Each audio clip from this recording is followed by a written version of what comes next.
In 2025, Texas carried out 3 executions inside the Huntsville Unit, the state's oldest and busiest death chamber. One man set a church on fire with a pastor still inside. Another ordered the killings of witnesses from behind bars. The third committed a brutal murder that stunned even seasoned investigators. These weren't cold cases or old headlines, they were carried out this year, in full view of a justice system still fiercely committed to the death penalty. Steven Nelson, Richard Tabler, Matthew Johnson. Their stories are real. Their paths to execution were long. But now they're closed. What happened inside those prison walls, and what led them there, will leave you questioning everything. To understand how it all ended, we need to go back to where each story began. But before we do, hit subscribe and turn on the notification bell for more jaw-dropping true crime stories. Case 1. Steven LaWayne Nelson. Steven LaWayne Nelson was born in Texas in 1987, growing up in an environment shaped by instability, neglect, and hardship. His early years were filled with pain. According to reports throughout his legal journey, he described experiencing abuse at the hands of multiple caretakers, and his childhood was marked by emotional abandonment and trauma. As a teenager, Nelson was no stranger to the juvenile justice system. He was repeatedly sent to detention facilities and group homes, where he spent much of his formative years. These institutions did little to rehabilitate him. Instead, his time there exposed him to violence, drug use, and further psychological stress. By the time he reached adulthood, Nelson had compiled a criminal record that included burglary, theft, and possession of illegal substances. Despite short stints of employment and attempts to reintegrate into society, his criminal behavior escalated. He showed signs of antisocial tendencies, and former acquaintances later described him as volatile and emotionally disconnected. By 2011 he was unemployed, drifting between acquaintances' homes and increasingly desperate for money. That desperation would soon lead him to North Point Baptist Church in Arlington, Texas, a quiet sanctuary that would become the site of one of the state's most disturbing crimes that year. On March 3, 2011, just before noon, Steven Nelson and a friend entered North Point Baptist Church under the pretense of needing help. Inside was 28-year-old Pastor Clint Dobson, known for his warmth and dedication to serving the local community. At his side was 67-year-old church secretary Judy Elliott, who was volunteering that morning. What happened next was chilling. Nelson and his accomplice bound both Dobson and Elliott, taping their wrists and ankles and placing pillowcases over their heads. Then, over the course of nearly an hour, they ransacked the church looking for valuables, stealing a laptop, cell phone, and Dobson's Mazda. But robbery soon turned to murder. Pastor Dobson was beaten, suffocated, and eventually strangled to death with a plastic bag. Judy Elliott was also beaten and left unconscious, but she survived the attack and would later testify about the horrifying events. The assault was so violent that law enforcement described the crime scene as brutal beyond comprehension. Surveillance footage later showed Nelson driving away in Dobson's car. He and his accomplice used the pastor's credit card shortly afterward at various locations, providing a clear digital trail for investigators. Within 24 hours, police arrested Nelson. He was charged with capital murder, aggravated robbery, and attempted murder. Though he initially denied involvement, physical evidence, including DNA and fingerprints, tied him directly to the crime. Steven Nelson's trial began in 2012 in Tarrant County, drawing attention from across Texas. Prosecutors presented a detailed account of the crime, emphasizing the calculated violence and cruelty involved. The jury heard from forensic analysts, responding officers, and most impactfully from Judy Elliott, the survivor who recounted her ordeal in harrowing detail. Nelson's defense team argued that he had not intended to kill and had merely acted as a lookout, but the physical evidence and testimony contradicted that claim. Bloodstains matched his DNA. The use of Pastor Dobson's stolen property after the murder showed intent, not panic. The jury deliberated for less than 2 hours before finding him guilty of capital murder. During the sentencing phase, the prosecution presented additional evidence of Nelson's violent behavior while awaiting trial, including an incident where he allegedly fashioned a weapon and threatened jail staff. These reports solidified the prosecution's argument that he posed a continuing threat to society. Nelson was sentenced to death. Over the next decade, his legal team filed multiple appeals, challenging everything from jury instructions to the admission of certain evidence. At one point, they argued that his childhood trauma and mental health issues had not been sufficiently weighed in the sentencing process.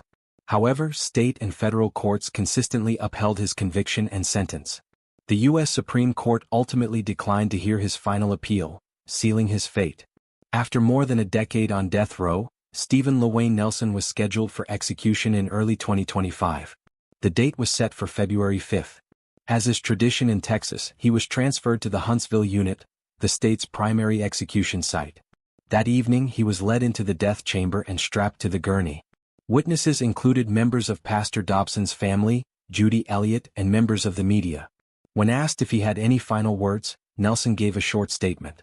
He apologized to the Dobson family, expressed regret for his choices and stated, "I am sorry for the pain I've caused. I hope today brings peace."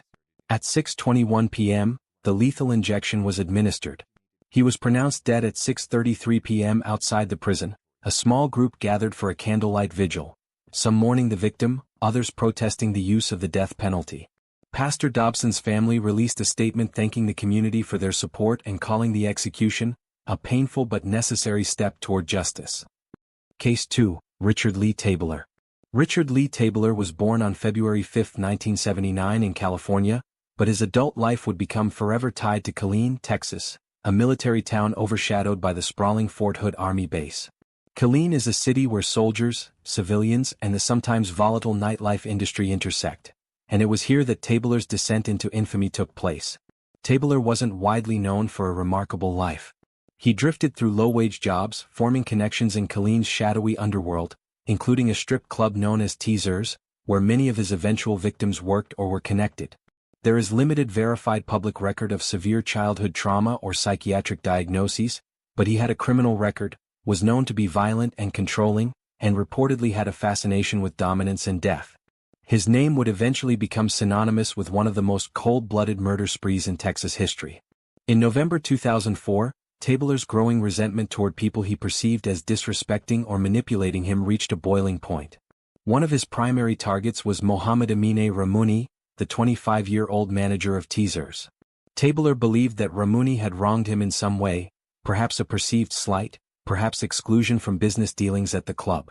Whatever the true motivation, Tabler's response was not just disproportionate, it was monstrous. Joining him in the planning and execution of the murders was 18-year-old U.S. Army soldier Timothy Jackson Payne, a Fort Hood soldier who fell under Tabler's influence. The extent of Payne's understanding of what was to unfold remains debatable, but his involvement would forever link him to the crimes. Tabler lured Ramouni and 28-year-old Haitham Zayed, Ramouni's friend, to a remote wooded area under the guise of a business transaction involving car stereo equipment. It was a trap. When they arrived, Tabler ambushed them. With the cold precision of a man completely detached from empathy, Tabler shot both men execution style. Timothy Payne recorded the act on a camcorder. Evidence later recovered by police. The footage showed the killings in graphic detail, accompanied by Tabler's chilling demeanor. Tabler took pride in what he had done. He later boasted about the murders, showing the tape to others as if it were a trophy. These actions weren't fueled by panic or mental breakdown. They were calculated, methodical, and purposeful. 2 days later, Tabler turned his attention to two young women who had links to Teasers, 18-year-old Tiffany Dotson and 16-year-old Amanda Benefield. Dotson was a dancer at the club. Benefield was a high school student with aspirations beyond her small-town life, but who had tragically become entangled in the wrong crowd. Tabler feared that Dotson and Benefield knew too much or could implicate him. He contacted the girls and lured them into a vehicle under false pretenses. Once again he drove to a secluded area and murdered both young women, shooting them in the head and leaving their bodies to be discovered later by authorities. These murders were senseless, committed purely to cover his tracks. Amanda Benefield's age shocked the community and added a layer of horror to the case. A minor, she had her whole life ahead of her. Instead, she became collateral damage in Tabler's obsessive drive to maintain control over his narrative. What came next stunned even seasoned investigators. On the very evening of November 28, the same night he murdered Dotson and Benefield, Tabler called the Bell County Sheriff's Office. He openly confessed to the killings, revealing details only the killer could know. The arrogance and narcissism in making that call showed that Tabler was not just remorseless. He craved attention and validation. His arrest was swift. Law enforcement traced the call and took him into custody without resistance. During interrogations, Tabler confessed again, providing details about the murders, including where he shot each victim, and even the rationale for their executions. His confessions were described as chilling in their calmness. Tabler was indicted on 2 counts of capital murder. one for the murders of Ramuni and Zayed, and one for Dotson and Benefield. Though only tried for the first set of killings, the evidence for all four was overwhelming. In 2007, Tabler's capital murder trial became a major legal event in Texas. The courtroom was packed with reporters, victim family members, and concerned residents. Prosecutors presented the video evidence, forensic data, and Tabler's own statements, painting a horrifying picture of a killer who viewed life and death as tools for asserting dominance. The defense argued that Tabler suffered from mental health issues and a troubled upbringing. However, the deliberate and organized nature of the crimes, combined with his lack of remorse and the chilling threats he would later make from prison, nullified these arguments in the eyes of the jury. He was convicted and sentenced to death. Timothy Payne, his accomplice, received a life sentence without parole for his role. His age and lesser degree of involvement spared him the death penalty. But Richard Tabler's story did not end with his sentencing. In 2008, while incarcerated on death row at the Huntsville Unit in Livingston, Texas, Tabler illegally obtained a contraband cell phone. Using it, he made over 2,800 calls and sent 700 text messages. Among those he contacted, Texas State Senator John Whitmire, who had publicly supported victims' rights and criminal justice reform. Tabler threatened Whitmire in chilling messages, demanding the lawmaker stop speaking out against him.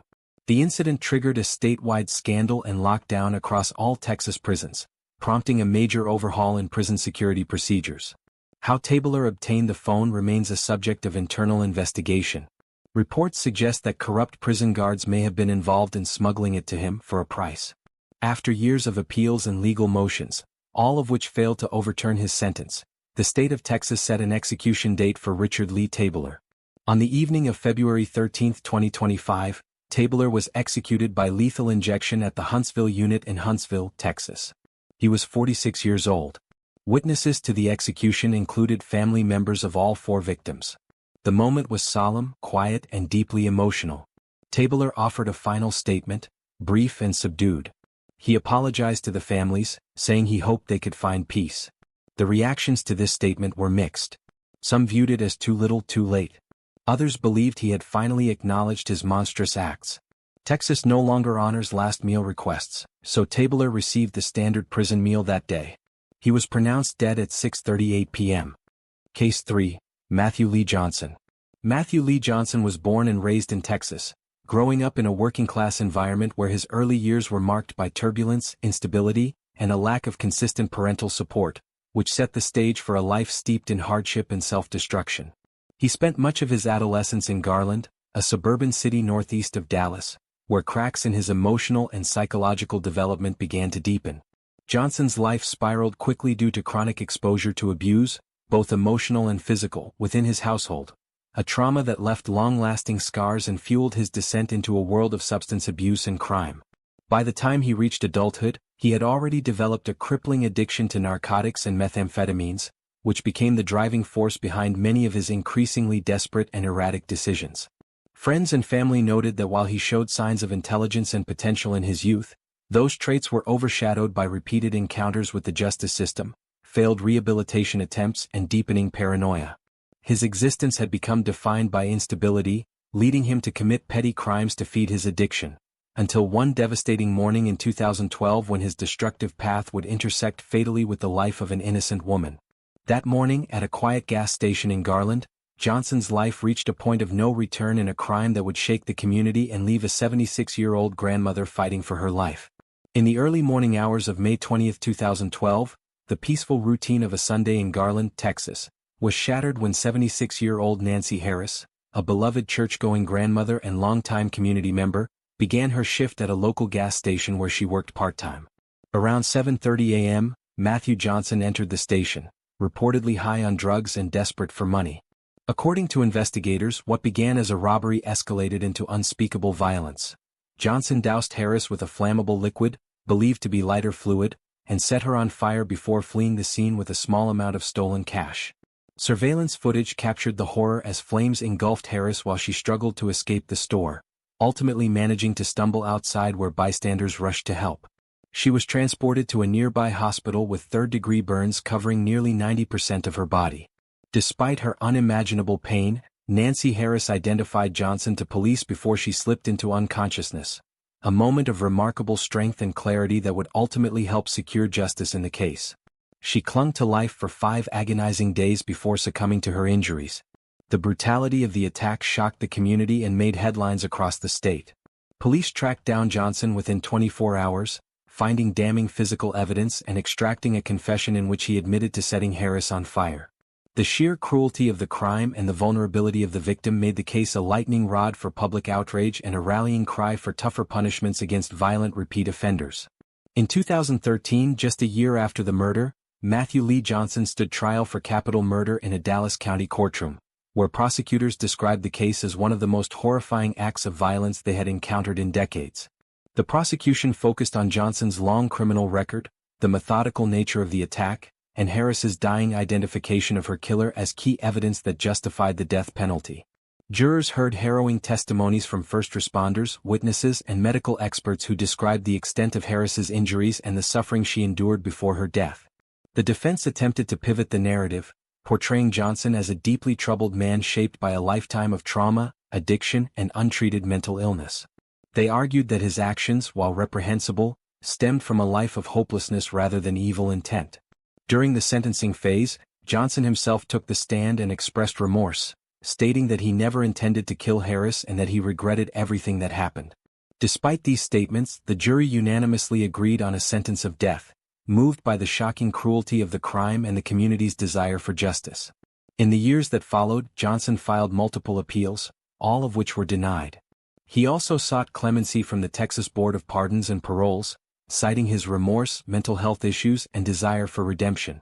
However, clemency was denied, with the board emphasizing the severity and premeditated nature of the crime as justification for allowing the sentence to stand.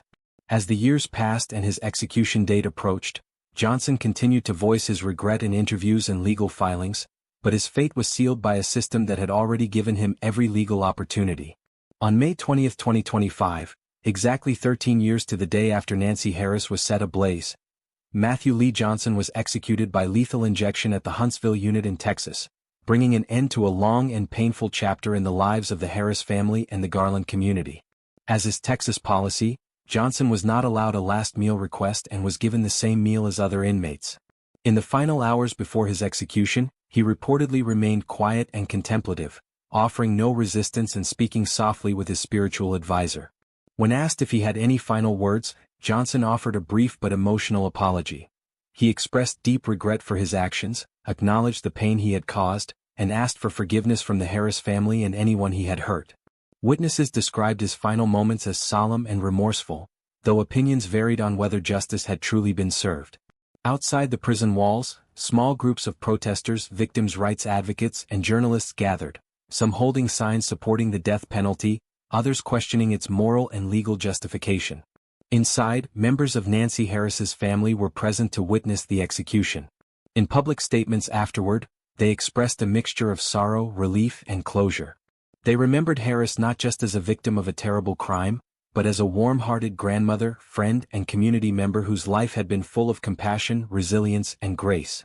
The anniversary of her death, and now Johnson's execution, has become a solemn date for the Garland community, a reminder of the terrible consequences of addiction and violence, and a call for greater compassion, prevention, and justice in a world still grappling with the weight of such loss. As the final chapter of these stories draws to a close, we're left with a sobering view of the harsh and irreversible reality of capital punishment in America. Stephen LaWayne Nelson, Richard Lee Tabler, and Matthew Lee Johnson, 3 men with deeply troubled pasts, and 3 crimes that left entire communities in pain. Their executions mark the ultimate legal consequence, carried out by the state of Texas, a state that continues to lead the nation in death penalty enforcement. Each case is a tragic intersection of choices, circumstances, and justice. Behind every name, both victim and offender, lies a human story, of broken beginnings, irreversible mistakes, and families forever changed. These stories are more than statistics or headlines. They are cautionary tales, etched into the record of a legal system grappling with questions of morality, justice, and redemption. As the national conversation around the death penalty evolves, these cases challenge us to ask difficult questions. Can true justice ever be achieved? Is redemption possible for the condemned? And what does it say about us, as a society, when we choose who lives and who dies? Whether you stand for or against the death penalty, one truth remains. The stories behind these executions are complex, haunting, and deeply human. We must remember them not just for the crimes committed, but for the lives lost, the pain endured, and the difficult truths they reveal about our justice system. Before you go, if you found this story compelling, take a moment to like, share, and subscribe to the channel. And don't forget to turn on the notification bell so you never miss an upload, especially the next deep dive into the real-life cases that shake the justice system to its core.